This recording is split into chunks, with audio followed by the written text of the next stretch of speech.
February is Heart Health Month, and today we're learning more about one of the factors that can impact heart health and what you can do to stay ahead of it. We have UofL Health's Dr. Jeffrey Stidam with us today. So let's start first with this electrophysiology. What exactly is that? So thanks for having me. And electrophysiology is the study of the electrical system of the heart. So individuals may have a few palpitations, feel like their heart's racing. But we study the electrical system to give you the appropriate treatment. Some people may need a pacemaker. Some people may need a procedure called an ablation to get rid of their fast heartbeat. And some people may require a defibrillator to help prevent the risk of sudden death. Mm-hmm. And so I was asking you earlier, because I have had like a fast heartbeat, but why is it important to determine the cause of that fast heartbeat? Yeah. You know, because a lot of people might have it, but they don't have the symptoms of the chest pain or the shoulder pain. Sure. So a lot of extra heartbeats are benign. You can have extra heartbeats that are just a few extra heartbeats. You could have an irregular one called atrial fibrillation. Mm-hmm. Atrial fibrillation is an irregular heartbeat that we treat with medicines and or those procedures called ablations.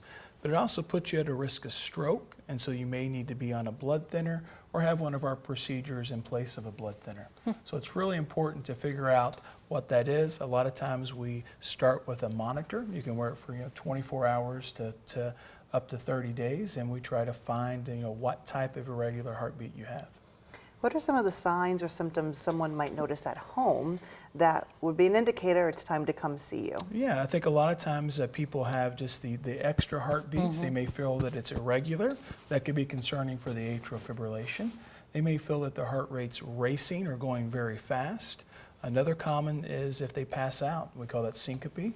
And so those patients should definitely seek medical attention. What about family history, like stroke? And definitely family history. A lot of people have families that have a lot of atrial fibrillation. Some people have extra heartbeats. They may have an extra connection called WPW, and we have to do a procedure to help cure those patients. The good news with electrophysiology is a lot of those procedures that we can do for your extra heartbeats are curative. And so those on the other side, if you're passing out, if you have other risk factors and your heart's going too slow, we may have to offer you a pacemaker to help you from passing out. You mentioned here treatment, so odds are good if you are to get ahead of this. Absolutely. So seeking treatment with any ailment is always the way to go. If you come and seek treatment, a lot of times we can prevent something bad from happening. The most common cause of death in America is called sudden cardiac death. If you have a weak heart muscle after like a heart attack, you're at risk for that, and we offer you a pacemaker defibrillator combination.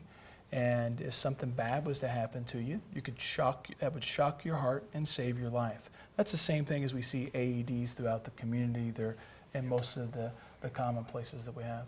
All right. Yeah.